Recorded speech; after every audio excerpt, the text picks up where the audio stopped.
할렐루야. 오늘도 이 밤에 수요예배 자리에 나오신 여러분 한 분 한 분을 주님의 이름으로 환영하고 주님의 이름으로 축복합니다. 앞뒤좌우 옆에 계신 분들과 먼저 인사 한번 나눌까요? 오늘 밤에 뵙게 돼서 참 반갑습니다. 다시 한번 이렇게 고백합니다. 주님의 사랑으로 사랑합니다. 한국 사람들은 삼시세판이죠. 한 번 더 하겠습니다. 당신이 나의 기쁨입니다. 당신이 정말 옆에 계신 분이 여러분의 기쁨이 되십니까? 여러분, 사랑이 있을 때 그게 가능합니다. 사랑하면 옆에 있는 사람이 기쁨이 됩니다. 사랑의 큰 특징 중에 하나가 뭐냐면, 사랑하면 그 사랑하는 대상이 나의 기쁨이 돼요. 자녀를 사랑하기 때문에 자녀가 나의 기쁨이 되는 것이고, 내가 돈을 사랑하면 돈을 보면 얼마나 기쁜지 몰라요. 돈을 많이 모으면 왜 이렇게 좋아하세요? 뭐니 해도 돈이 제일 좋습니까? 여러분, 돈을 사랑하면 여러분 돈이 내 기쁨이 돼요. 인생의 성공이 내가 사랑하는 목적이 되면요, 성공하면 그렇게 좋아요. 내가 원하는 목적이 성취되는 것, 그걸 내가 사랑하고 있기 때문에 그래요. 근데 주님은 다른 것들도 다 중요하지만 다른 것들보다 무엇보다도 뭐니 해도 하나님 그분을 사랑하기를 원하세요. 안 원하시나 봐요. 아무도 아멘도 안 하시네요. 하나님을 우리가 사랑하기 원하세요. 왜냐하면 다른 것들은 사랑할 것이 아니라 우리가 누리고 우리가 사용해야 될 대상들이지, 어거스틴이 그런 개념을 표현을 하거든요. 우리가 사랑해야 될 것과 사용해야 될 것들을 어긋나기 시작하고 잘못 사용하기 시작하면 그것이 우리의 우상이 되고 우리가 결국 그것 때문에 망하는 거예요. 사랑해야 될 분은 유일하게 영원하신 하나님 한 분밖에 안 계세요. 나머지 모든 것들은 뭔가 사랑하시는 주님께서 우리에게 누리라고 주신 것들이지, 그걸 사랑하기 시작하면 모든 걸 다 놓친다라는 거예요. 여러분, 중요한 걸 붙잡아야지. 여러분, 종종 그런 데 있잖아요. 절대 떨어뜨려서는 안 되는 걸 붙잡고 가고 있다가 다른 거 별로 중요하지도 않는 거 이렇게 집으려다가 하다가 깨트려 버리는 거. 그런 거 있잖아요, 여러분. 정말 중요하게 이걸 정말 짧게 떨어뜨리면 안 되고 깨트리면 안 되는 건데, 이걸 조심조심 다 들고 가다가 자꾸 막 이상한, 별로 중요하지도 않는 거, 이런 거 집으려다 떨어뜨리고, 또 다른 손에 들고 있는 거, 이게 이상한 거 별로 없어도 되는 거, 이거 하나 떨어뜨린 거 안 떨어뜨리려고 하다가 이거 떨어뜨려 깨트려 버리는 거. 이게 바로 뭐라는 거예요? 정말 우리가 중요하게 사랑하고 유일하게 의지하고 붙들어야 될 주님 붙들고 의지하고 사랑하는 것이 중요한 일이지, 다른 거 사랑하기 시작하고 다른 거 의지하기 시작하면 어떻게 된다라는 거예요? 정말 중요한 것을 놓친다라는 거예요. 그게 뭐예요? 그게 우상이에요. 정말 우리는 하나님께서 하나님 한 분만 사랑하고 하나님 한 분만 의지하고 붙어서 살아가도록 그렇게 저와 여러분을 창조해 주셨기 때문에 그래요. 창조의 원리가 그렇기 때문에 그렇다라는 거예요. 여러분, 모든 것들이 여러분 정상적으로 작동하는, 여러분 고장났다라는 말이 무슨 말이에요? 고장났다? 고장이 난 것은 원래 만들어진 작동하도록 그렇게 되어 있는 원리와 요거대로 돌아가지가 않고 이게 제대로 작동이 안 되는 게 고장나는 거예요. 제대로 잘 돌아가도록 잘 돌아가야 돼요. 이걸 잘 돌아가도록 어떻게 해요? 처음에 물건 받으면, 저도 잘 안 보지만 처음에 여러분 받으면 제일 먼저 뭐 해야 돼요? 사용 설명서 주의사항 먼저 읽어야 돼요. 제가 전에 말씀드렸잖아요. 제가 군대에서 정말 난처한 일을 겪었다고. 그 군대 교회에 복사기가 없어가지고 너무너무 쩔쩔쩔쩔 매고 어려움 너무 많이 겪어서, 그 군종 목사님이 어렵게 용산에 가가지고 복사기를 이제 중고지만 중고로 구입으로 해오셨다고요. 근데 제 딴에 또 미리 목사님 고생하고 오셨으니까 잘 작동하고 잘 되는지 한번 보려고 목사님한테 물어보지도 않고 전기를 딱 꽂았어요. 근데 알고 봤더니 그게 110V짜리였어요. 그래가지고 꽂자마자 전원이 바로 나가버린 거예요. 사와가지고 한 장도 복사 못하고 고장났어요. 얼마나 제가 그때 식은땀이 나고 얼마나 진짜 죽겠더라고요, 아주. 만약에 그걸 이제 목사님께 여쭤보고 확인하고 해가지고, 야, 그거 110V니까 110V 옛날 도란스 아시죠, 여러분? 도란스 트랜스에다가 꽂아가지고 이렇게 작동을 시켰으면 아무 문제 없이 잘 썼을 거예요. 근데 결국 그것 때문에 얼마나 저도 좀 부끄럽고 민망하고 참 괴로운지 몰라요. 왜요? 사용 설명서대로 모든 것이 돌아가야 고장이 안 나요. 여러분, 하나님께서 우리에게 사용 설명서를 주셨어요. 인생의 사용 설명서, 우리의 삶의 사용 설명서, 그게 뭐예요? 하나님의 말씀이에요.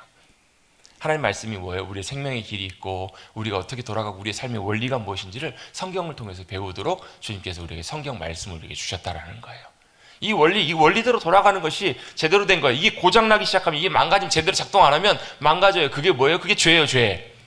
죄가 그걸 제대로 작동하지 못하도록 막는 거예요. 그래서 뭐예요? 죄 때문에 결국 우리는 죽어요. 죄가 우리를 망가뜨리고 무너뜨리고, 여러분 세상이 왜 이렇게 살기 힘든가? 세상이 왜 하나님께서 아름답게 만드신 천지 만물인데 왜 세상은 왜 이 모양인가? 왜 이렇게 악이 많고 왜 이렇게 세상이 이 모양인가? 왜 그래요? 하나님이 문제신 것이 아니고요, 하나님이 만드신 세상과 질서를 깨트려버리고 망가뜨려버린 사단과 어둠의 권세와 또 우리 인간의 죄가 문제라는 거예요. 그래서 세상이 약한 거예요. 하나님께서는 다시 하나님의 자녀들, 백성들을 통해서 이 시대, 이 민족, 이 나라, 이 역사, 이 세계 만물을 어떻게 하길 원하세요? 우리를 통해서라도 이것을 다시 하나님의 원리대로 회복하시고 하나님의 방법대로 이 모든 것들을 고치시고 새롭게 하기를 주님이 원하신다라는 거예요. 그래서 우리가 말씀에 순종해 살아가는 것이 우리에게도 복일 뿐만 아니라 우리가 사는 자리에, 그 자리에 뭐가 임하냐면 하나님의 나라가 임하는, 하나님의 나라의 역사가 이루어질 수가 있는 거예요. 여러분 사랑하는 성도님들의 심령마다, 가정과 모든 자녀손들마다 이 하나님 나라의 놀라운 원리와 질서가, 하나님 나라의 놀라운 역사하심이 회복되고 세워질 수 있게 되기를 간절히 주님의 이름으로 축원합니다. 이게 세워질 때 우리 가운데 뭐가 치유가 임해요. 이게 깨어질 때 상처와 아픔이 생겨요. 그래서 보면 참 요즘 보면 엄청나게 큰 아픔과 상처 가운데 있는 많은 분들을 보게 됩니다. 여러분 무엇보다도 우리의 삶의 가장 중요한 원리, 하나님 사랑하는 그 자리에 귀하게 세워져 가시고 더 주님 사랑하고 신뢰하고 의지할 수 있는 사랑하는 우리 믿음의 백성들, 우리 모두가 되시기를 간절히 다시 한번 주님의 이름으로 축복합니다. 축복합니다. 그래서 우리가 그 믿는 하나님이 어떤 분이신가를 우리가 고백하는 사도들의 신앙 고백, 사도들의 신조, 해서 사도신경 말씀을 우리가 지금 9번째 시간을 나누고 있어요. 근데 사실 지금 9번째 나누고 있지만 저희가 지금 몇 시간째인가? 4시간째인가요? 4시간째 지금 계속 뭘 나누고 있냐면, 나는 믿습니다. 크레도라는 단어로 시작한다고 했어요. 뭘요? 하나님 아버지 하나님, 그분이 어떤 분이시라고? 나의 아버지가 전능하신 천지를 만드신, 하늘과 땅을 만드신 분이시다. 또 나는 믿습니다. 누구를 믿어요? 그의 유일하신 아들이신 예수 그리스도, 나의 구주이신 예수 그리스도를 믿습니다. 그러면서 그분은 어떻게 성령으로 잉태하시고 본디오 빌라도에게 고난을 받으시고 십자가에 못 박혀 죽으시고 그 다음에 어떻게 해요? 음부에까지 내려가셨다가 3일 만에 다시 부활하시고, 이런 말씀들 쭉 나눴어요. 그리고 세 번째 큰 맥락, 나는 믿습니다. 나는 뭘 믿는다고요? 성령을 믿습니다. 같이 한번 해보겠습니다. 나는 성령을 믿습니다. 성령을 믿으며라는 사도신경의 고백, 이제 오늘은 진짜 마지막 시간으로 제가 마무리하려고 단단하게 마음먹고 왔습니다. 오늘은 이제 마지막 성령에 대한 부분을 마지막 나누고 맞추려고 그렇게 왔습니다. 지난주까지 해서 우리가 나는 성령을 믿으며, 성령을 믿습니다, 성령에 대해서 살펴봤는데요, 성령에 대해서 살펴볼 때 우리가 크게 두 가지로 일단 먼저 정리해서 이해를 하시면 좋겠습니다. 성령, 같이 한번 고백해 보겠습니다. 성령님은 하나님이십니다. 그 말은 무슨 얘기냐면 성령님도 하나님, 그 인격이신 하나님 그분이시라는 거예요. 성령님은 단순히 어떤 영이나 기운이나 능력, 그것에 국한되는 것이 아니라 어떤 분위기나 성령하면 우리 뜨거운 이런 거 생각나잖아요. 단순히 이거 이전에 먼저 성령님은 성령 하나님과 같은 인격이신, 인격체이신 그분이시라는 거예요. 그러니까 우리는 성령하면 능력으로 역사하신다, 이거 이전에 먼저 인격이시기 때문에 뭐 해야 돼요? 인격이신 성령님과 가까워져야 돼요. 교제해야 된다고요. 친밀해져야 돼요. 점점 가까워지고 관계를 맺고 그분에 대해서 어떻게 알아가는 그런 과정들이 굉장히 중요하다는 거예요.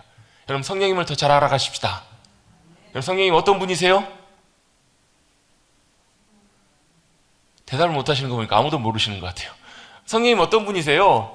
성령님은 살아계신 분이시고 우리의 보혜사가 되세요. 늘 우리 곁에 계시는 분이세요. 조언해 주시는 분이세요. 위로해 주시는 분이세요. 우리를 변호해 주시는 분이세요. 우리를 도와주시는 분이세요. 우리를 굳건하게 붙잡아 주시는 우리의 힘과 능력이 되어 주시는 분이세요. 여러분 또 많아요. 여러분 성령님 역할이. 그 성령님이 어떤 분이신지를 우리가 머릿속으로, 제가 여러분 성령님 이런 분이십니다, 여러분에게 아무리 설명해 드려도 여러분이 실제로 성령님의 도우심을 통해서 체험하고 경험해보고 성령님에 대해서 만나보고 경험해보지 못하면 어때요? 그냥 그 이론적인 지식에 불과해요. 다음에 와가지고 또 여쭤보면 맞아, 그래, 이러고 만다고요. 아니요, 그게 아니에요. 정말로 우리가 절박한 상황 속에 있을 때, 괴로움 가운데 있을 때 성령님이 우리 위로하시는 그 위로하심을 경험해 볼 때 성령님은 우리의 위로자이시구나 라는 것을 경험할 수 있게 되는 거예요. 할렐루야. 우리 곁에 계시는 분, 지금도 여러분 곁에 누가 계신다고요? 성령님이 계신다고요. 여러분 안에 누가 계신다고요? 성령 하나님이 함께하고 계신다고요. 할렐루야. 근데 여러분 우리가 그걸 알면서도 때때로 어떨 때는요, 우리의 감정이, 우리의 연약함이, 우리의 생각이 온통 우리를 뒤잡고 우리를 붙잡으면 여러분 성령님 내 안에 계시는 것 같은데도 안 계신 것 같아요. 계신다고 믿는데도 여전히 어때요? 우리는 아닌 것 같아요. 풍랑 가운데 예수님이 배에서 주무시고 계셨어요. 풍랑이래요. 파도가 쳐요. 제자들이 이제 죽었다 싶어요. 예수님 어디 계셨어요? 배 안에 계셨어요. 제자들이 알았어요? 몰랐어요? 알긴 알았겠지만 그런 정신이 없었던 거예요. 그런 경황이 없었던 거예요. 그러다가 이제 죽겠구나. 도저히 안 되겠다. 그제서야 이제 예수님 생각난 거예요. 아니요. 그제서야 생각나서는 안 돼요. 그 시작할 때부터, 바람이 불 때부터 우리 배 안에 예수님이 계시는구나. 그걸 알았다면 그들은 그렇게까지 혼비백산하고 두려워하지는 않았을 거예요. 마찬가지입니다. 성령님이 우리 안에 계신다는 것을 어떻게 해요? 인격적으로 우리가 더 귀하게 알고 경험하고 그 주님과 더 가까워지고 그 주님과 더 친밀해질 필요가 있다고요.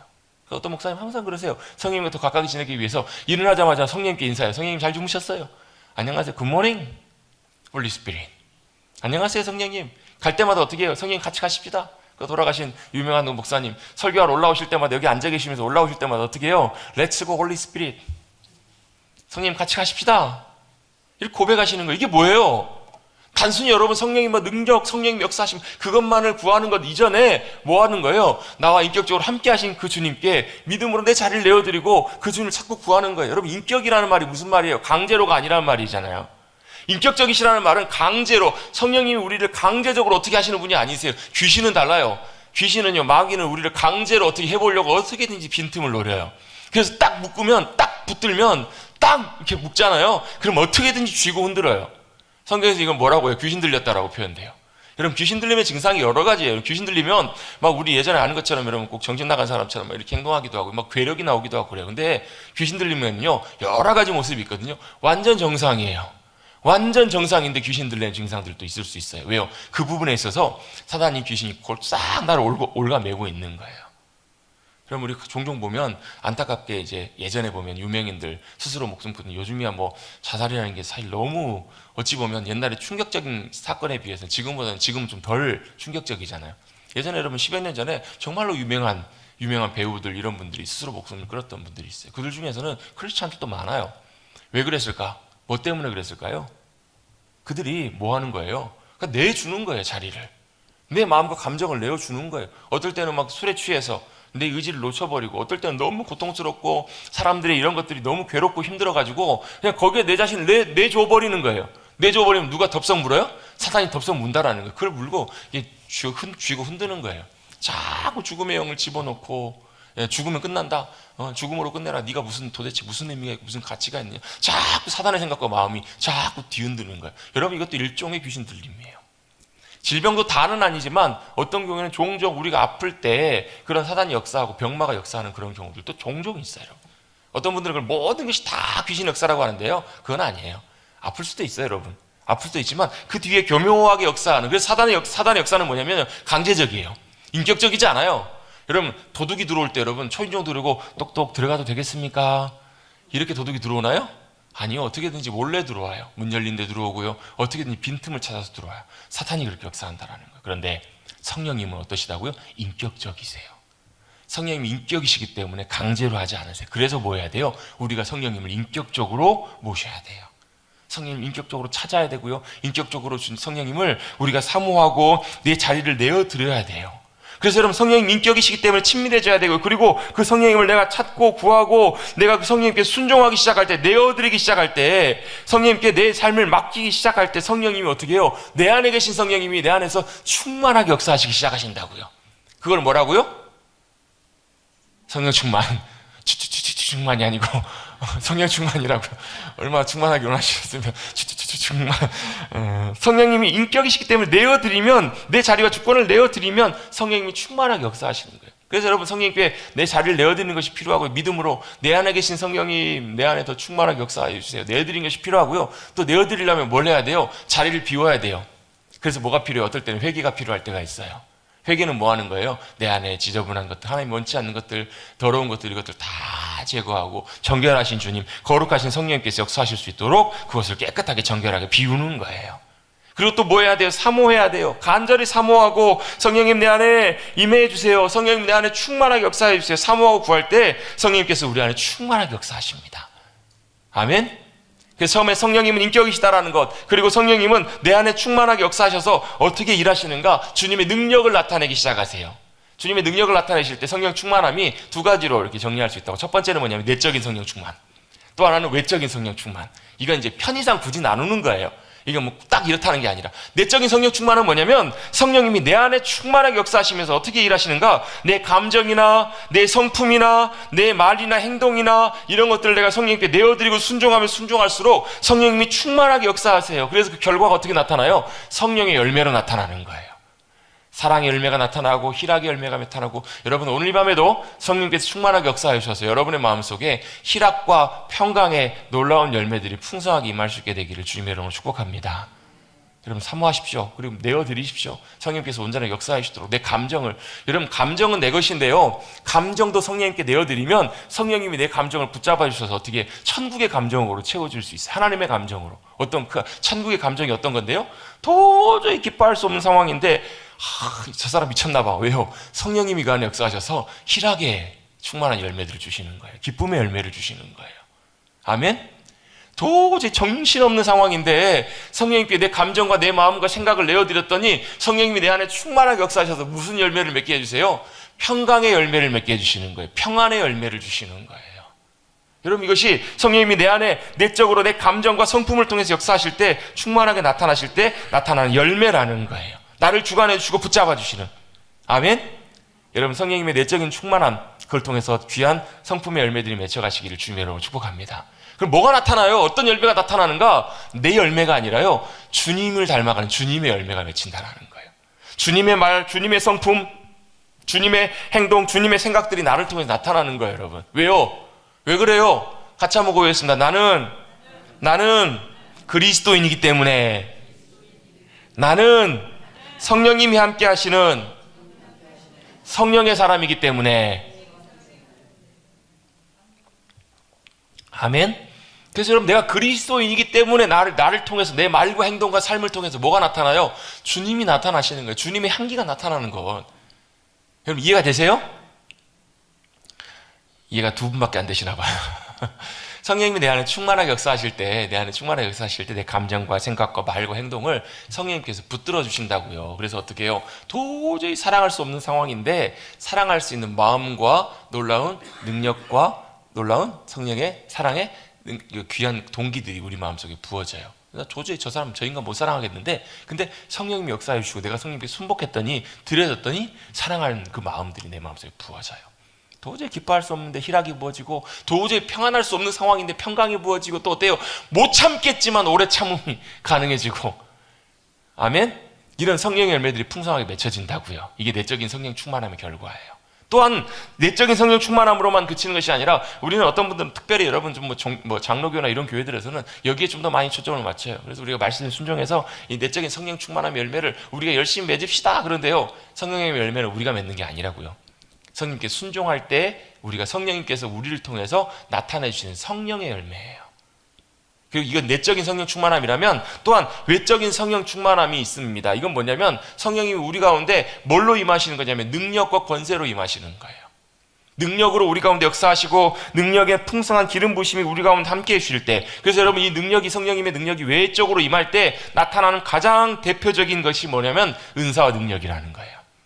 은사가 우리 가운데 부어져요. 제가 지난 시간에 우리 은사에 대해서 처음 나누면서, 은사는 우리 단순히 그냥 탤런트가 아니라고, 그냥 단순한 재능을 말하는 것이 아니고, 성경에서 말하는 성령의 은사는 성령님이 능력 가운데 역사하시는, 우리에게 주시는 능력의 권세이고 선물이라는 거예요. 그래서 성경에서 보면 우리가 이제 사실 고린도전서 12장 원래 본문을 우리가 지난주에 4절부터 7절까지 쭉 몇 주간, 2주간 읽었잖아요. 2주간. 근데 오늘도 사실 그 부분을 좀 다뤄야 되는데 그 부분을 너무 반복을 많이 해가지고 오늘 본문을 바꿨어요. 근데 앞에 부분 내용들을 한번 잠깐 다시 한번 정리하고 살펴보고 특별히 오늘 본문 내용을 좀 나누려고 하는데요. 성령의 능력과 은사가 우리 가운데 부어져서 뭐 하게 하시는가? 뭐 하려고 우리에게 은사를 주신다고요? 뭐 하려고요? 은사의 목적은 나를 위해서가 아니라 교회를 세우고 다른 사람의 덕이라는 게 뭐예요? 굿, 선이에요, 선. 다른 사람의 좋은 것, 다른 사람의 영적인 유익, 그것을 위해서 다른 사람을 세우고 섬기는 데 사용되도록 은사를 주신다라는 거예요. 은사는 나를 위해 주시는 것이 아니에요. 은사는 그래서 포크레인과 같다고, 칼과 같다고요. 삽으로 팔 거 포크레인으로 파면 금방 파듯이 그 은사의 능력을 통해서 뭐하게 하시는 거예요? 영혼을 섬기고, 영혼을 세우고, 영혼을 살리고, 영혼을 위로하고 돕는데 귀하게 사용하도록 그 은사를 주시는 거예요. 주님의 놀라운 일들을 이뤄가고, 그래서 교회가 예수 그리스도를 머리로 귀하게 성령 안에서 하나 되도록 세워지는데 귀하게 쓰임받도록 주님께서 은사를 주셨다라는 거예요. 그럼 한번 여쭤볼게요, 여러분. 은사가 필요해요? 안 필요해요? 은사가 좋아요? 나빠요? 좋아요. 은사가 정말 중요하고 유익하고 필요한 것입니다. 사모해야 돼요. 단 뭐예요? 은사는 나를 위해 주님이 주신 것이 아니라는 거예요. 물론 이제 조금 이따 바로 뒤에 나누겠지만 유일하게 방언의 은사만 우리에게 개인적으로 많은 유익을 줘요. 나머지 대부분의 은사는 다 남을 위해서, 섬기기 위해서 그렇게 주신다라는 거예요. 근데 종종 은사하면 뭐가 생각나냐면 자기 유익을 위해 사용하는 분들이 종종 있어요. 자기 유익, 자기 자랑을 위해서. 그래서 내가 은사를 받으면 내가 다른 사람보다 영적으로 내가 더 영적인 사람이야, 이렇게 생각하는 경우들이 있다라는 거예요. 아니라는 거예요, 여러분. 은사는 내가 영적으로 탁월해서, 내가 영적으로 부족해서 주고 안 주고 하시는 것이 아니라 하나님의 성령님의 주권이라는 거예요. 성령님께서 우리의 어떤 수준, 영적인 수준에 따라서 주시고 안 주시고가 아니라, 내가 은사를 받았다고 해서 내가 영적으로 더 탁월하고 이게 아니라, 누가요? 성령님께서 주권적으로 주시는 거라고요. 뭐하러? 사용하도록. 그래서 그럼 절대 내가 은사가 내 자랑이나 내 훈장처럼 되어서는 안 된다라는 거예요. 또 하나님이 나를 인정해 주니까 이렇게 내게 은사를 주셨지. 그것도 아니에요, 여러분. 자기 어떤 지위나 자격처럼 생각하는 경우가 있어요. 전혀 그렇지 않아요. 또 어떤 분들이 그런 분이 있어요. 내가 은사 받으려고 얼마나 노력하고 했었는데, 어떤 분들은 진짜 그래요. 내가 이 은사 받으려고 외국에 비행기를 몇 번 타고 갔다 오고, 얼마나 위대한 사람들 많이 만나고 갔는데 그 돈이 얼마나 들었는데, 이런 분들이 계세요. 죄송하지만요, 이것도 은사에 대한 잘못된 이해라는 거예요. 은사는 내가 자격이나 열심히 주신 것이 아니라 성령님의 주권적인 역사하심으로 주님이 주신 것이 바로 은혜의 선물이 은사인 줄로 믿습니다. 그래서 어떤 분들은요, 예수 믿은 지 얼마 되지도 않았는데 은사가 임하는 경우도 있어요. 어떤 분들은 저 사람에게는 왜 저 은사가 있는데 내게 없을까? 여러분, 그것을 신경 쓸 필요가 없다라는 거예요. 우리는 뭐 하시면 돼요? 성령님 안에서 사모하고 구하시기만 하면 돼요. 주시는 분도 주님이시고, 주시면 섬기도록 주님께서 주셨구나 하면서 뭐예요? 성령님께서 주셨기 때문에 겸손하게 성령님께서 나를 통해서 역사하시고 일하신다라는 것을 잊지 말고 놓치지 말아야 된다는 거예요. 여러분, 성령의 은사를 사모하셔서 주님 손에 귀하게 붙들림 받으시는 우리 모두가 되시기를 간절히 주님의 이름으로 축원합니다. 은사가 뭐라고요? 나를 위해서가 아니라 섬기고 세우기 위해서 주님께서 주시는 성령님의 능력이라고요. 사모하세요, 여러분. 많은 은사들을 구하셔서 성령님의 놀라운 역사하심 가운데 그 성령님의 능력으로 주님의 귀한 일들을 능히 잘 감당하며 또 교회에 든든하게 잘 세워져 가시는 우리 성도님들 되시기를 다시 한번 주님의 이름으로 축복합니다. 근데 어떤 은사만요? 단 방언의 은사만 대체적으로 자신의 유익을 위해서 주어진 은사라고 일반적으로 보통 많이 봐요. 그 이유가 뭔가? 방언은 어떻게 하는 것인가? 여러분, 성경 한번 잠깐 넘겨볼게요. 14장. 고린도는 14장, 우리 아까 13장 끝까지 읽었죠? 14장을 보시면요, 2절입니다. 2절 한번 같이 한번 읽어볼까요? 14장 2절 한번 읽어보겠습니다. 시작.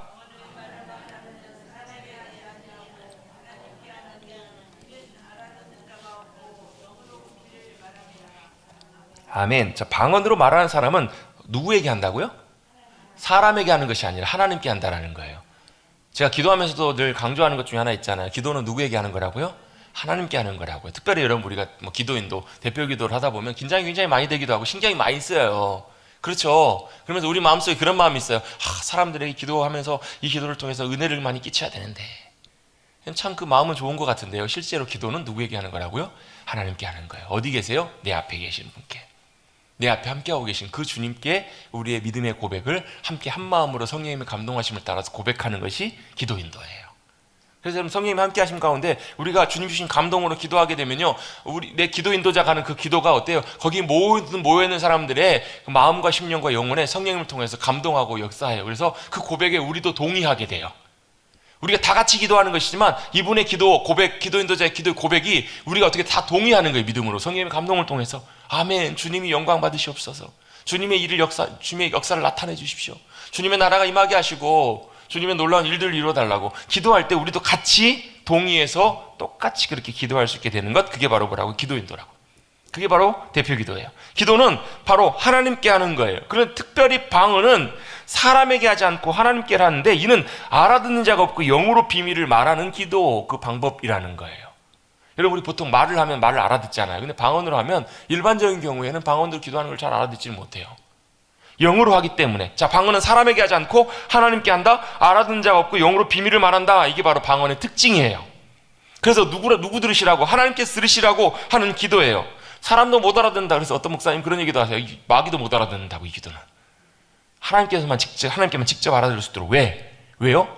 내 안에 계신 성령님께서 내 입술을 주장하셔서 기도하게 하시는 것이 바로 방언의 기도이기 때문에 그래요.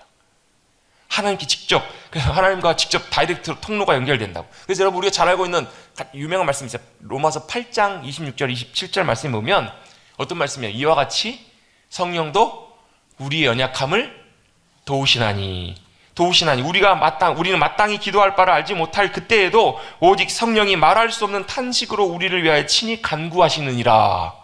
성령이 뭐 하고 계신다고요? 우리가 마땅히 뭘 기도해야 될지 잘 모르는 그 순간에도 어떻게 기도해야 돼? 어떨 때는 그럴 때 있거든요. 여러분 어떤 기도가 응답받는 기도예요? 주님이 들으시는 기도, 주님이 기뻐하시고 주님의 뜻을 따라서 구하는 기도가 응답받는 기도겠죠. 그렇잖아요. 왜 주님 내가 기도했는데 안 들어주세요? 다 듣고 계세요, 주님이. 근데 왜 그 일들을 안 주세요? 그게 주님의 뜻과 맞지 않으면 주님께서는 즉각적으로 행하지 않으세요. 어떻게 해요? 그 뜻이 우리의 뜻과 하나님의 뜻이 맞아 떨어질 때까지, 조정하고 맞출 때까지. 근데 그걸 누가 제일 잘 하신다고요? 때때로 우리는 잘 몰라도 하나님의 영이신 성령님은 잘 하신다고요. 그래서 성령님께서 우리가 마땅히 기도할 바를 알지 못할 때도 말할 수 없는 탄식으로, 안타까움으로, 긍휼히 여기심으로 우리를 위해서 간구해 주신다라는 거예요. 그리고 그 성령님께서 우리를 통해서 기도하시도록 내어드리는 것이 바로 뭐냐면 방언이에요. 마음을 살피시는 이가 성령의 생각을 아시나니 이는 성령이 하나님의 뜻대로 성도를 위하여 간구하심이라, 이렇게 말씀하고 있어요. 로마서 8장에요. 성령님이 하나님의 뜻을 알고 하나님의 뜻대로 성도들을 위해서 기도하고 계신데요. 그 기도로 우리의 입술에 고백을 올려드리는 것이 바로 뭔가? 바로 방언이라는 거예요. 마치 이런 거예요. 한 사람이 고발을 당해가지고 피고로 법정에 섰어요. 법정에 서가지고 자기 상황을 설명하려고 하는데 이게 뭐 쭈뼛쭈뼛하고 어떻게 설명해야 될지 논리적이지도 않고 법적으로 어떻게 설명해야 될지 잘 몰라요. 그럼 누가 필요해요? 변호사가 있어야 돼요. 변호사는요, 법적인 논리를 통해서 어떻게 이 피고에게 이 피고의 무죄를 잘 입증할지를 너무너무 잘 알고 법률적으로 이 사람을 조언해서 법정에서 누가 대신 얘기를 해요? 변호사가 대신 발언을 해요. 변호사가 대신 하잖아요. 마찬가지로 하나님의 마음을 잘 아시는 성령님께서 우리의 입술을 통해서 기도하게 하시고 간구하게 하시는 것, 직접 기도하게 하시는 것, 그것이 바로 방언 기도의 한 가지 특징이라는 거예요. 아멘? 하나님께 직접 하는 것, 그리고 성령께서 우리를 도우시고 하나님의 영으로 비밀을 말하는, 하나님 앞에 기도하러 나갈 수 있는 통로가 되는 것이 바로 방언 기도이기 때문에 그래요. 또 어떤 특징이 있는가? 어떤 것들이 있는가? 고난에 처할 때도 기도할 수 있게 해주세요. 방언으로 기도할 때는요. 기도할 수 없는 탄식과 여러분 진짜 고통스럽고 힘든 순간에는 기도가 나와요? 안 나와요? 기도가 잘 안 나와요. 기도가 잘 안 나와요. 그때도 뭐가요? 방언의 유익이 그거예요. 그 순간에도 기도할 수 있도록 우리를 도와주시고 붙잡아 준다는 거예요. 또 어떨 때는 이럴 때 있습니다. 마음이 답답하고 슬프고 싱숭생숭하고 내 감정이 비정상적일 때, 내 마음이 불편하고 비정상적일 때, 그때도 여러분 방언의 은사, 방언의 기도를 통해서 기도하기 시작할 때요, 성령님께서 그 상황 속에서 알게 하세요. 깨닫게 하세요. 마음을 정리해 주세요. 조율해 주세요. 붙잡아 주신다라는 거예요. 왜? 내 안에 역사하시는 성령님께서 온전하게 역사하시는 것이기 때문에 그래요. 그래서 방언의 유익은 정말 많아요. 어떤 분이 방언의 유익에 대해서 몇 가지 정리해 놓으셨는데요. 방언은 뭘 우리를 알게 하시는가? 방언으로 기도하기 시작할 때 성령님이 우리와 함께 하신다는 것을 증명해 줍니다.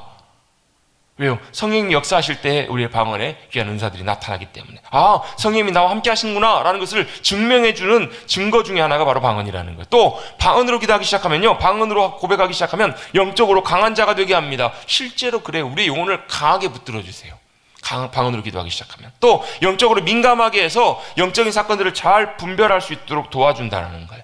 방언으로 기도하기 시작하면 실제로 여러분 분별력들이 주어져서 이것이 하나님의 역사하심인지 아니면 때때로 마귀가 이렇게 공격하고 마귀가 여러 가지로 교란하고 있는 건지를 잘 분별할 수 있도록 도와준다는 거예요. 마치 여러분 칼이 여러분 잘 이렇게 갈아지면, 여러분 칼이 날이 잘 벼려지면 여러분 잘 정확하게 잘라낼 수 있는 것처럼 그렇게 우리 영혼을 영적으로 민감하게 해준다라는 거예요. 또 방언으로 기도하면서 하나님과 영으로 대화하고 교제하기 때문에 믿음이 더욱더 굳건해진다라는 거예요.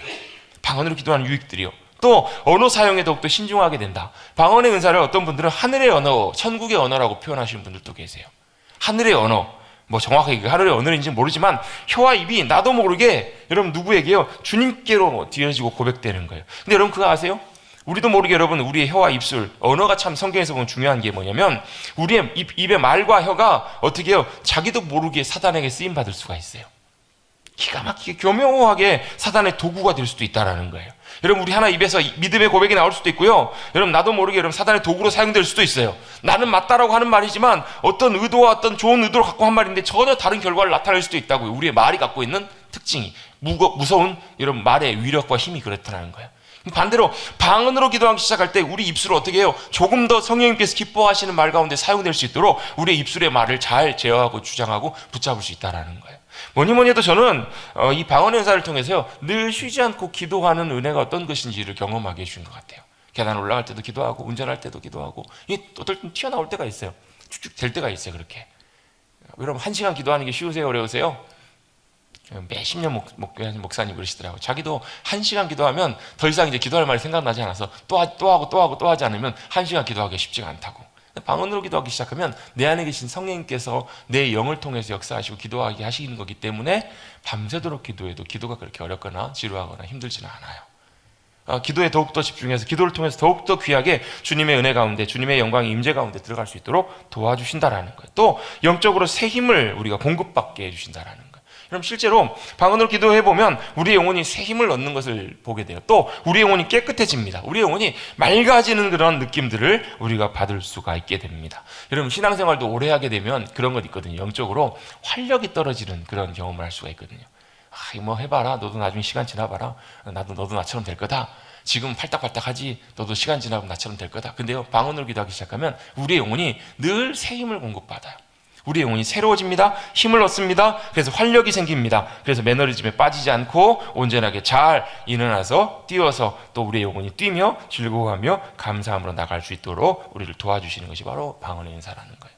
저도 지난번에도 말씀드리고 나눴던 것처럼 제가 방언에 대해서 별로 사모하는 마음이 없었거든요. 근데 방언 은사를 왜 하게 됐는지, 방언 은사를 왜 받게 되고 어떻게 누리게 됐는지를 제가 설명을 드린 적이 있어요. 더 기도를 풍성하게 하고 하나님과의 우리와 영적인 교제를 더욱더 귀하게 도움을 주는 것이 바로 뭐냐면 방언의 은사라는 거예요. 바로 누구를 위해서요? 자기의 덕을 위해서 세운다라는 거예요. 우리 말씀 한번 잠깐 볼게요. 3절 4절 5절까지 한번 같이 한번 읽어보겠습니다. 3절 4절 5절까지 14장입니다. 시작. 그러나 예언하는 자는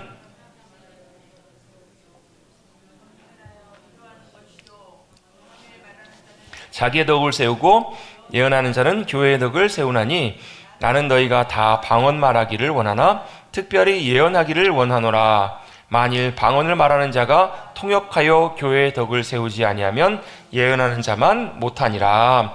아멘. 특별히 뭐 하라고요? 예언을 다 하래요. 근데 방언이 예언과 뭐 차이가 있고 더 떨어지고가 아니라 좀 방향과 목적이 사용세가 좀 달라요. 방언은 뭘요? 자기의 덕을 세우기 위해서 하는 거래요. 그래서 방언으로 기도하면 다른 사람이 못 알아들어요. 그래서 뭐가 필요해요? 통역이 필요하다라는 거예요.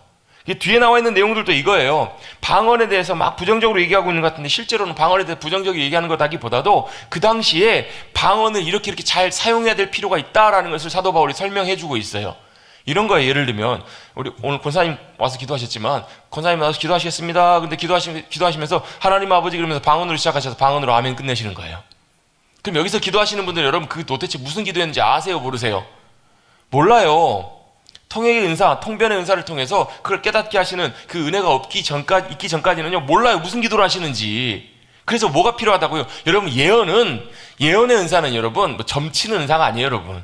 예언은 뭐 점치고 미래를 예견하고 이게 예언의 은사가 아니고요. 예언의 은사와 방언의 은사가 비슷한데 예언의 은사는 어떻게 차이가 있냐면 하나님께 주신 마음과 감동을 사람이 알아들을 수 있는 말로 전하고 말로 나누는 것이 예언의 은사예요. 그러니까 예언은 이런 것도 예언일 수 있어요. 하나님 당신 사랑하십니다. 이게 여러분 다 맞는 말인데 그 순간에 성령님께서 감동하셔서 그 사람에게 주시는 감동으로 하나님의 감동을 전했을 때 그것이 예언의 은사가 될 수 있는 거예요. 하나님 정말 사랑하십니다. 당신 사랑하십니다. 이게요 영혼이 무너져 있는 애들에게 하나님께서 그 사람에게 전해주기를 원하시는 하나님의 마음으로 메시지로 전달되면요 그것이 여러분 그 영혼을 살린다니까요. 그게 뭐라고? 그게 예언의 은사라고요. 예언의 은사는 하나님께 주신 감동, 하나님께 주시는 마음을 사람이 알아들을 수 있는 말로 전하는 것이 예언의 은사예요. 방언은 뭐예요? 사람이 못 알아들어요. 사람이 못 알아듣는 말을 어떻게 해요? 하나님께서만 알아들으시는 말이기 때문에 그렇게 기도하고 나갈 때 단 조건이 뭐라는 거예요? 자기의 덕을 세우는 데는 유익하지만 교회의 덕을 세우는 데는 그것이 도움이 별로 되지 않기 때문에 통역을 통해서 그것이 무슨 감동인지 무슨 고백인지 뭘 주님이 말씀하고 계시는지를 뭐 하라는 거예요? 설명해 주라는 거예요. 그러면 자 보십시다. 방언과 예언이 어때요? 같은 은사예요. 그러니까 비슷한 은사예요. 다 같이 유익한, 다 필요한. 다만 방언은 우리의 영혼에 유익하고 예언은 상대방, 다른 사람, 교회 공동체에 유익을 주는 귀한 은사이고 덕을 세우는데 귀하게 쓰임받는 은사일 수 있다는 거예요.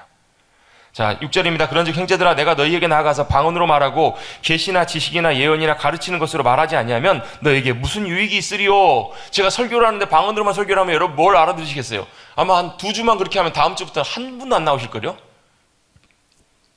한번 해볼까요, 제가? 제가 한 2주만 방언으로 설교 한번 해보고 나 그 다음 주에 몇 분이나 나오실지 한번 해볼까요? 아무도 못 나오실 거예요. 사도 바울도 똑같은 그 얘기를 하는 거예요. 방언으로만 말하고 예언이나 지식이나 이런 걸로 너에게 가르치는 것으로 말하지 않으면 너에게 유익함이 없다라는 거예요. 못 알아들으니까. 그것은 마치 소리가 이렇게 불분명한 소리처럼 알아듣지 못하는 것처럼 아무도 제대로 못 알아듣는 그런 것이 될 수 있다라는 거예요. 소리엔 종류가 많지만 알아들을 수 있도록 그래서 영적인 덕을 세우기 위해서 방언을 말하는 사람은 통역하기를 구하라 13절에 그렇게 말씀하고 계세요.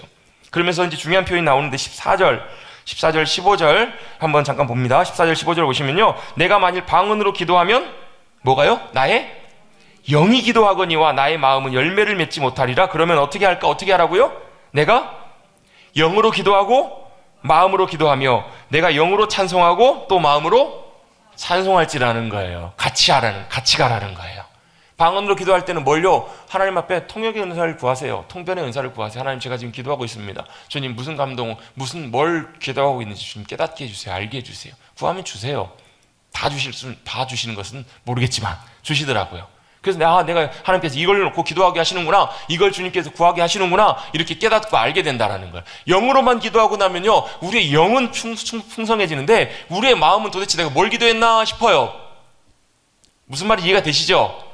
마음으로 기도하는 기도는 이런 거라는 거예요. 이거 하나님께서 이걸 가정을 위해서 기도하라고 하시는구나, 하나님께서 교회 이 문제를 놓고 기도하라고 하시는구나, 이걸 우리가 구체적으로 알고 기도하고 이 뜻을 갖고 기도하는 거예요. 방언으로 기도하는 것은 무슨 기도인지 몰랐지만 통역을 통해서 주님 이걸 기도하라고 하시는구나, 이걸 따라가는 것. 그래서 두 가지를 같이 가는 것들이 우리의 영에도 유익하고 우리의 마음의 열매를 맺는데도 유익하더라는 거예요.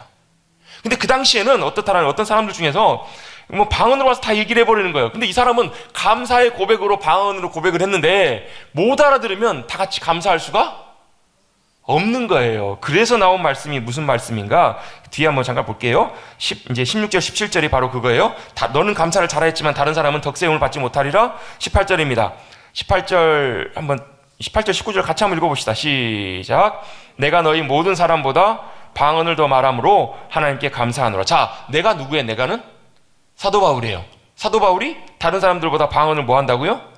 더 많이 하고 있기 때문에 감사하다라는 거예요. 사도 바울도 방언의 풍성한 유익을 누리고 있었던 것 같아요. 그런데 19절입니다. 그러나 교회에서 내가 남을 가르치기 위하여 깨달은 마음으로 5마디 말을 하는 것이 1만 마디 방언으로 말하는 것보다 나으니라. 이 말씀을 가지고요, 저도 신학교 갔을 때 교수님이 그렇게 설명을 하시더라고요. 자, 봐라, 1만 마디 방언 해봐라. 필요 없다. 깨닫는 5마디 말이 중요하다. 방언 쓸데없다. 이렇게 얘기하시더라고요. 그 말이 맞나요? 문맥을 놓고 볼 때 그런 의미인가요? 아니요. 제가 볼 때는 그런 의미가 아니에요. 문맥적으로 볼 때는요, 이런 거예요. 제가 설교할 때, 아니면 기도자가 기도 인도를 할 때 1만 마디 방언을 하는 것보다 사람이 알아들을 수 있는 말 5마디 하는 것이 그 다른 사람들에게는 덕과 유익이 될 수 있다는 거예요. 여러분 못 알아먹는 말로 막 영어로 여러분 설교하면 여러분 참 좋으시겠죠? 아니잖아요, 여러분. 알아듣는 말로 하는 것들이 다른 사람들에게는 훨씬 더 유익하고 덕이 될 수 있다는 거예요. 단, 뭐가요? 내 영혼을 위해서는 그 방언이 굉장히 유익하다라는 거예요. 그래서 여러분, 예언도 방언도 다 우리에게 다 유익하고 필요합니다. 아멘? 그런데 다만 어떻게 하라고요? 방언을 할 때는 통역이 꼭 필요하다. 그리고 예언하는 자도 어떻게 하라? 질서 있게 하라는 거예요. 하나님의 은사는 성령님의 질서와 인도하심 가운데 잘 따라가는 것들이 너무너무나 중요하다는 것을 이렇게 아시고, 여러분 방언의 은사, 예언의 은사를 사모하시는 여러분들 되시기를 주님의 이름으로 축복합니다. 다 정말 필요해요. 그럼 방언의 은사를 어떻게 받는가? 오늘 시간에 다 나눌 수는 없지만 딱 한 가지 간단하게만 말씀드리면, 여러분의 입술의 고백을 하나님께, 성령님께 맡기시는 거예요. 우리는 항상 그렇거든요. 저도 처음에 방언의 은사가 임했을 때도 잘 몰랐어요. 그게 방언인지를 몰랐거든요. 그래서 어떻게 해요? 이상하다 해가지고 어떻게 해요? 이상하다 이렇게 해서 제 입술을, 제 말을 제가 자꾸 제어를 하려고, 이렇게 기도하려고, 하나님 아버지 말을 더 단디하려고 하고, 말을 더 이렇게 똑바로 하려고 하고, 이렇게 애를 썼거든요. 근데 나중에 이게 방언의 은사라는구나 라는 것을 알면서 이렇게 내어 맡겨드리고 이제 훨씬 자유로워지거든요. 근데 우리는 항상 기도할 때 우리 입술을 어떻게 내가 제어하고 내가 내 고백으로 하나님 앞에 기도하려고 하는 그런 성향들이 굉장히 강하신 것 같아요. 그런 경우에는 방언의 은사가 임해 있는데도 방언을 안 하세요. 못 하세요. 내 입술을 하나님 앞에 기꺼이 내어드리는 것, 내 입술의 혀를 맡기고 내가 말하는 것이 아니라 성령님이 말하시도록 내어드리는 것, 그것이 바로 방언의 은사를 받는데 굉장히 또 중요한 일이에요. 물론 사모하는 것, 간절히 구하는 것 굉장히 중요하고요. 또 무엇보다도 성령님이 강력하게 역사하시는 그곳에 있으면 하나님의 은사가 쉽게 임해요. 그래서 하나님의 은사를 놀랍게 사모하고 구하시는 우리 사랑하는 성도님들 되시기를 간절히 다시 한번 주님의 이름으로 축복합니다. 그래서 우리 지난 시간에 우리 살펴봤던 12장으로 다시 한번 넘어가겠습니다. 12장으로 잠깐 넘어가서요. 은사가, 성령의 은사가 어떤 은사가 있는가? 성령의 은사가 8절부터 10절까지 보면 은사가 몇 가지가 나오냐면 9가지가 대표적으로 나옵니다. 물론 이 은사 말고도 다른 은사들이 또 있어요. 성경에 보면 성령 은사들이. 근데 이 9가지 은사를 3개로 좀 나눠서 조금 분류를 해볼 수가 있습니다. 첫 번째로 뭐에 해당되는 은사인가? 같이 한번 해보겠습니다. 눈은 뭐예요? 보는 것에 관련되는 은사예요. 이 은사가 3가지인데요. 어떤 은사가 있냐면 이 3가지 은사 중에서 보시면요. 어디를 먼저 보시면 좋냐면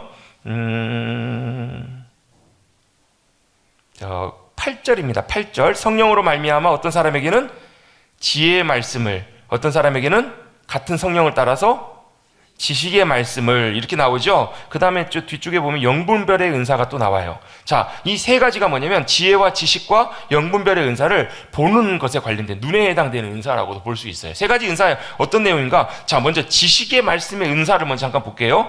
지혜의 말씀이 먼저 나오지만 지식의 말씀의 은사를 먼저 보면, 지식의 말씀의 은사가 임하면 어떤 일이 벌어지냐면요, 이 지식의 말씀의 은사는 어떤 내가 잘 알지 못하는 사실이나 이런 어떤 내용들이, 사전 지식이 없는 내용들이, 정보가 순간적으로 내게 주어지는 거예요. 내가 전혀 모르고 있는 내용인데, 전혀 모르는 사람의 이름인데 어떤 사람의 이름이 생각나든지 어떤 단어가 떠오르든지 어떤 내용이 내 마음속에 주어지는 경우가 이 지식의 은사에 해당되는 내용. 예를 들면 예수님이 수가성 여인을 만나세요. 요한복음 4장에 보면 수가성 여인을 만나서 예수님이 대화를 하는데, 이 여인과 예수님의 대화가 어때요? 평행선이에요. 이게 대화가 이렇게 접점이 없어요. 접점이 없다가 어느 순간에 접점이 딱 생기는 줄 아세요? 예수님 무슨 얘기를 하세요? 남편을 데려오라 얘기를 하세요. 그랬더니 여인이 뭐라고 얘기를 해요? 저 남편이 없는데요. 그랬더니 예수님, 맞다, 네가 이전에 5명의 남편이 있었지만 지금도 있는 남편이 네 남편도 아니다. 이게 정확하게, 어떻게 예수님 정확하게 아시잖아요. 이거 하나 때문에 이 여인이 마음이 완전히 열려버리잖아요.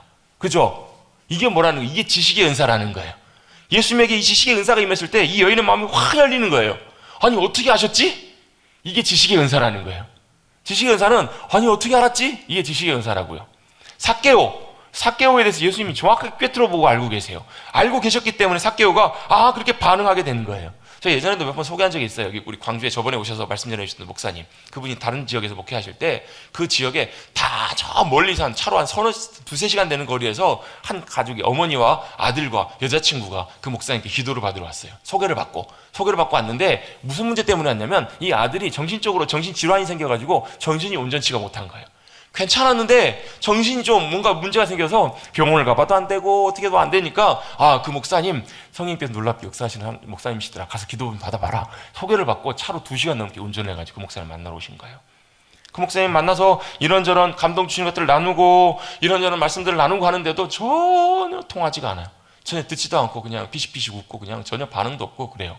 그러다가 그 목사님 기도하시다가 갑자기 어떤 사람의 이름이 생각이 나는 거예요. 한 여자의 이름이 생각이 나더라는 거예요. 그래서 그 이름을 딱 얘기를 했더니, 갑자기 그 얘기를 딱 듣더니 그 아들이 눈이 달라져요. 왜 그런 거 봤더니 그 이름이 누구였냐면 그 남자친구의 헤어진 전 여자친구였던 거예요. 근데 왜 본인이 정신적으로 이렇게 문제가 생기냐면, 그 여자친구가 헤어질 때 너무 큰 정신적인 충격을 받아가지고 그것 때문에, 너무 큰 혼란과 어려움 때문에 지금 본인이 완전 정서적으로 이렇게 무너져 버린 거예요. 그때부터는 완전히 자세가 달라지더라는 거예요. 그때부터 말씀을 듣고 목사님 말씀을 듣고 같이 기도하고 예수님을 나의 주님으로 믿기로 영접 기도까지 했어요. 근데 또 기도하다가 따라왔던 여자친구를 위해서 기도해 주는데 갑자기 그런 감동을, 그런 생각이 갑자기 들더라는 거예요. 무당 너무 좋아하지 마라. 무당 너무 좋아하지 마라. 그 얘기를 딱 했더니 이 여자애가 펑펑펑 갑자기 울더라는 거예요. 왜 그런가 봤더니 그 차에 오면서 이런 얘기를 자기가 했다는 거예요. 어머니, 이런 얘기는 목사한테 갈 얘기가 아니라 무당한테 가셔야죠. 무당에 가가지고 구슬하고 점을 봐야죠. 이 얘기를 하면서 차에 타면서 왔다는 거예요. 이 얘기를 누가 들었을까요? 아무도 모르죠. 아무도 모르는데 그 목사님 입을 통해서 이 얘기가 나오니까 이 여자애가 깜짝 놀라는 충격을 받은 거예요. 펑펑펑 울면서 마음을 열고 예수님 영접하고 교회 다시 고향에 돌아가서 거기서 신앙생활을 하게 됐다는 얘기를 제가 들은 적이 있어요. 이게 뭐라는 거예요? 이게 지식의 은사예요. 지식의 은사는 어떤 사실이나 어떤 일들이 순간적으로 내가 모르는 내용인데 갑작스럽게 감동이 돼서 주어지는 거예요. 이런 지식의 은사가 우리 가운데 주어질 수 있다는 거. 그럼 지혜의 은사는 뭔가 비슷한데요. 이 상황에서 지식적 어떤 단순한 사실이 아니라 그 모든 상황들을 지혜롭게 잘 분별하고 어떻게 해야 될지를 잘 알게 해주시는 은사가 지식의 은사예요. 예를 들면 이런 거 예수님이 바리새인들이 찾아와가지고 예수님을 올무에 빠뜨리려고 가이사에게 세금을 바치는 것이 옳습니까? 아닙니까? 이렇게 물어요. 예수님 뭐라고 대답하세요? 그때 지혜의 은사가 작동하는 거예요. 지혜롭게 그 문제를 잘 예수님 올무에 빠뜨리려고 했던 그 상황 속에서 기가 막히게 잘 빠져나갈 수 있도록 뭐예요? 가이사의 것은 가이사에게, 하나님 것은 하나님께 바치라. 이게 바로 지혜의 은사예요. 지혜의 은사는요, 저도 종종 그럴 때가 있어요. 신방을 가거나 누굴 만나거나 할 때 감동 주시는 말씀들이나 이런 것들이 생각날 때가 있어요. 이게 뭐라는 거예요? 이게 그 문제를 풀어가는, 그 상황을 풀어가는 주님이 주시는 감동이고 지혜의 은사인 경우가 많다라는 거예요. 이게 바로 뭐라고? 지혜의 은사예요. 하나님께서 그 상황들을 잘 지혜롭게 풀어갈 수 있는 은사, 이게 바로 주시는 지혜, 그게 바로 지혜의 은사입니다. 그럼 세 번째 영분별의 은사는 뭔가? 이건 뭐냐면 역사하는 일들의 요인들이, 원인이 성령님이신지 악한 영인지를 분별할 수 있도록 하시는 거예요 라는 얘기예요. 이 대표적인 사건이 예가 뭐냐면 마태복음 16장의 예예요. 사도 베드로가 뭐라고 해요? 주는 그리스도시여 살아계신 하나님의 아들이십니다. 그랬더니 바요나 시몬아, 네가 복되다. 네가 정말로 귀한 믿음의 고백을 했다. 하나님의 교회가 네 믿음의 고백 위에 세워질 것이다 라고 말씀하세요. 근데 그 바로 직후에 어떤 일이 벌어져요? 예수님 그리마옵소서, 십자가 지신다 하니까 그리마옵소서, 그리 하시면 안 됩니다. 그랬더니 예수님이 사단아 물러가라라고 꾸짖으세요. 왜요? 그 순간에 베드로의 생각과 마음 속에서 어둠이, 사단의 권세가 역사하고 있는 것을 예수님이 분별하신 거예요. 여러분, 이 영분별의 은사도 우리에게 참 유익하고 필요해요. 이것이 정말 주님 기뻐하시는 일인지 아니면 사단이 역사하는 것인지 이것을 우리에게 알게 하고 깨닫게 한다는 거예요. 두 번째로 손에 관련된 은사예요. 손. 이건 능력 행함과 관련된 은사인데요. 세 가지 은사가 있습니다. 믿음의 은사, 치유의 은사, 능력 행함의 은사예요. 이 믿음의 은사는 단순히 내가 믿는 것이 아니라 분명하게 확신 있게 주님께서 그 역사를 이루실 거라는 것을 내가 이유는 설명할 수 없는데 그걸 내가 믿고 동의해서 그 놀라운 능력을 나타내는 데 쓰임받는 은사예요. 그래서 대부분의 경우에 믿음의 은사는 하나님의 놀라운 역사나 기적을 일으키는 경우들이 훨씬 많아요. 산을 옮길 만한 믿음처럼. 사도행전 13장에 보면요, 바보섬에 바울과 바나바가 복음을 전하러 가요. 그때 거기에 서기관이었던 총독 서기오라는 사람이 있었는데 누가요? 박수무당 엘루마가 자꾸 방해를 하는 거예요. 그럴 때 어떻게 해요? 사도 바울이 꾸짖으며 선포합니다. 이제 어둠이 너를 덮을 거라고. 주님의 손이 내 위에 있으니 소경이 되어서 얼마 동안 해를 보지 못할 거라고. 실제로 믿음으로 선포해버리니까 어떻게 돼요? 사람이 눈이 안 보여요. 눈이 안 보여가지고 막 헤매면서 보더라는 거예요. 믿음의 선포가 그렇게 기적의 역사를 일으킨다라는 거예요. 이건 단순히 믿습니다 이게 아니라 믿음의 은사가 놀랍게 부어질 때 나타나는 믿음의 은사의 역사하심이에요. 치유의 은사는 여러분 잘 아시죠? 병고침의 은사예요. 주님께서도 병고침의 놀라운 은사를 통해서 역사하세요. 그런데 이 치유는 뭐냐면 하나님의 사랑의 자비예요. 하나님이 치유를 통해서 우리의 몸과 영혼과 우리의 전 모든 것들이 고쳐지고 회복되기를 원하신다라는 거예요. 한 가지만 기억하십시다. 치유의 은사는요, 전인 치유예요. 전인 치유. 그 병만 고치시는 것이 아니라 영혼도 고치시고 그 육신과 모든 삶도 고치시길 원하신다는 거예요. 그래서 그 치유의 사건을 통해서 병만 낫고 끝이 아니라 그걸 통해서 뭐가 우리의 영혼이 새로워지고 거듭나고 회복되고 고쳐지는 은사가 바로 치유의 은사예요. 여러분 많은 성경에 이야기했지만 열왕기가 5장에 보면 나아만 장군 아시죠? 문둥병이 나아요. 문둥병만 나았나요? 아니요. 그 영혼도 살아계신 하나님이 어떤 분이신지를 알게 되고 믿게 해요. 이게 바로 뭐라는 거예요? 우리의 몸뿐만 아니라 우리의 영혼이 온전하게 치유되는 바로 전인 치유의 사건, 치유의 은사의 놀라운 결과라는 것입니다. 세 번째로 능력 행함의 은사는 하나님의 놀라운 능력과 역사하심들이 우리의 삶을 통해서 나타나는 거예요. 특별히 여호수아 같은 경우에 보면 해를 향해서 멈춰라, 달을 향해서 멈춰라 했더니 해와 달이 멈춰버리잖아요. 이런 은사들이 능력 행함의 은사라는 거예요. 예수님의 부활의 놀라운 역사하심과 같이 강력하게 우리 가운데 기적으로 나타나는 능력 행함의 은사가 바로 능력 행함의 은사입니다. 자, 손의 은사 세 가지가 뭐죠? 믿음의 은사, 치유의 은사, 능력 행함의 은사, 이 세 가지 은사입니다. 눈의 은사가 뭐죠? 지식의 은사, 지혜의 은사, 분별의 은사, 영분별의 은사. 마지막입니다. 입의 은사입니다. 입의 은사. 하나님께서 말씀이 주어지거나 하나님의 말이 올라가는 그런 은사입니다. 첫 번째가 뭐냐고 예언의 은사예요. 아까 살펴봤던. 두 번째가 어느 형태로 나타나는 건데 첫 번째가 예언의 은사, 두 번째가 방언의 은사입니다. 그리고 마지막 세 번째가 바로 뭐냐면 예언의 은사, 방언의 은사, 그리고 그다음에 방언 통역의 은사, 이 세 가지 은사가 바로 입의 은사라는 거예요. 그래서 이 모든 것들은 개인적인 덕을 세우기 위한 방언의 은사 외에는 나머지는 다 하나님의 놀라운 영광과 하나님의 놀라운 덕을 세우기 위해서 쓰임받는 거라는 얘기. 그래서 예언의 은사는 대체적으로 보면 덕을 세우고 권면하기도 하고 위로하기도 해요. 근데 어떤 경우에는 죄를 드러나기도 합니다. 고린도전서 14장 25절 말씀처럼 생각을 드러나기도 해요. 또 마태복음 9장 말씀처럼 9장 4절 5절에 보면 예수님께서 그들의 마음에 악한 생각을 아시고 중풍병자를 고치시려고 그러는데 유대인들이 그걸 굉장히 부정적으로 봐요. 그 마음의 생각을 주님이 아셨다라는 거예요. 그것도 바로 예언의 은사, 드러나게 하신다라는 거예요. 또 치유가 일어나는데 도움을 주기도 하고요. 또 인도함을 받기도 하고 경고함을 받기도 하고 교회가 나가야 될 방향을 제시하기도 하고 일꾼을 분별하기도 하고 영적 전쟁에서 필수적인 역할도 하는 것이 바로 뭐냐면 예언의 은사라는 거예요.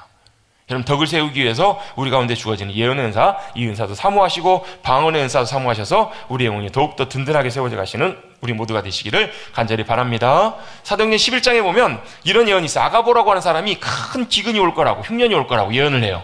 그래서 어떻게 성도들이 준비를 해요. 어떻게 예루살렘 교회 성도들 향해서 연보를 준비해가지고 어려움 가운데 있는 이들을 도와요. 이게 바로 예언의 은사를 통해서 놀라운 일들 가운데 쓰임받는 이런 귀한 일들이었다라는 거예요. 자, 근데 왜 오늘 우리가 본문 고린도전서 13장을 왜 읽었을까?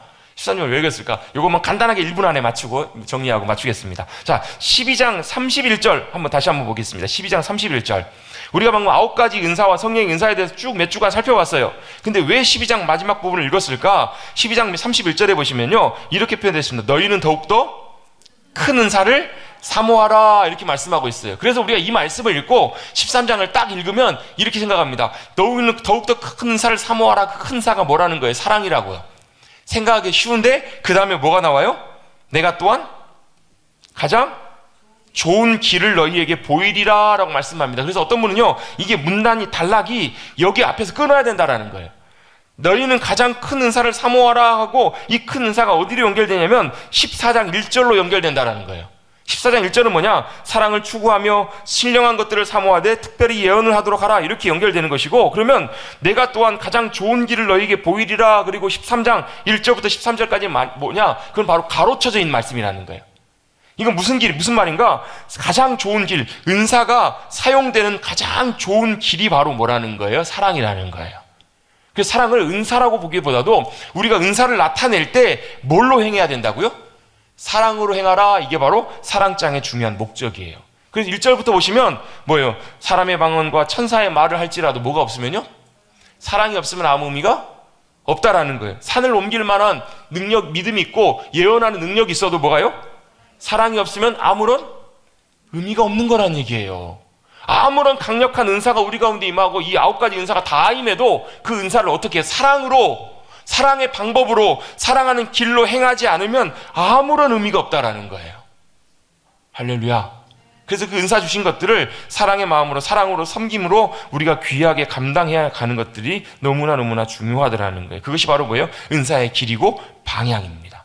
좀 더 우리가 이 부분을 좀 자세하게 좀 하나하나 나누면 좋겠는데요. 그래서 어떻게 하라는 거예요? 은사는 어떻게 나누라고요? 오래 참음으로 섬기라는 거예요. 기도해 주는데요, 응답이 안 돼요. 어떻게 하셔야 돼요? 낙심하고 실망하고 그렇게 원망하고 불평할 필요가 없지. 뭐 하라는 거예요? 오래 참음이 필요해요. 사랑은 오래 참는 것처럼. 또 사랑은 뭐예요? 온유함으로. 여러분, 은사가 임한 분들이요, 굉장히 과격하게 하는 분들이 있어요. 막 함부로 막 욕을 하고요, 이런 분들이 계세요. 은사는 어떻게 행해라고요? 온유함으로, 겸손하게, 친절함으로 행해야 된다는 거예요. 투기하지 아니하며, 투기는 뭐예요? 질투하는 거예요. 시기하고 질투하는 거예요. 여러분, 절대 여러분 은사나 이런 일들 속에서 시기하고 질투하는 일들 버려야 돼요. 사랑으로 행하는 것이기 때문에. 투기하지면 안 돼요. 시기하면 질투하는 것들 필요 없어요. 우리는 항상 은사가 임하면 더 영적으로 보이려고 애를 쓰거든요. 또 어때요? 자랑하지 아니하며 자랑하지 않는 거예요. 무례히 행하지 아니하며 자기의 유익을 구치 아니하며. 여러분, 은사가 임했다고 절대 자기의 유익을 위해 사용하는 것이 아니라고요. 어떤 분이요, 기도원을 섬기시는데 그분이 이렇게 얘기를 하시는 거예요. 와가지고 성도님들 어려울 때 와가지고 그분들을 위해서 기도해주면 그분들이 문제 해결돼요. 근데 문제 해결되고 나면 한 번도 안 찾아온다고. 맞는 말 같지만요, 이게 조심해야 될 굉장히 중요한 것이 있어요. 왜요? 섬기는 것은 뭘 위해서요? 다른 사람 영혼을 위해 섬기는 것이지 내가 보상받고 인정받고 칭찬받기 위해 섬기는 것이 아니라는 거예요. 그게 사랑의 목적이기 때문에, 자기 유익을 구하는 것이 아니기 때문에. 아멘. 여러분, 사랑으로 행해야 되는 것이 바로 은사이고 사랑의 길이, 섬김의 길이라는 거예요. 섬김에서 성내지 말아야 되고요, 악한 것을 생각하지 말아야 되고, 불의를 기뻐하지 아니하고 진리와 함께 기뻐해야 되고요. 여러분, 참고 믿고 바라고 견뎌야 되는 것, 그것이 바로 사랑의 속성이고 믿음의 속성이고 은사의 속성임을 여러분 꼭 기억하시기를 간절히 주님의 이름으로 축복합니다. 아멘. 오늘 은사에 대해서 잠깐 여러 가지로 살펴봤고요, 은사의 내용들을 한번 쭉 다뤘는데, 여러분 은사 사모하십시다.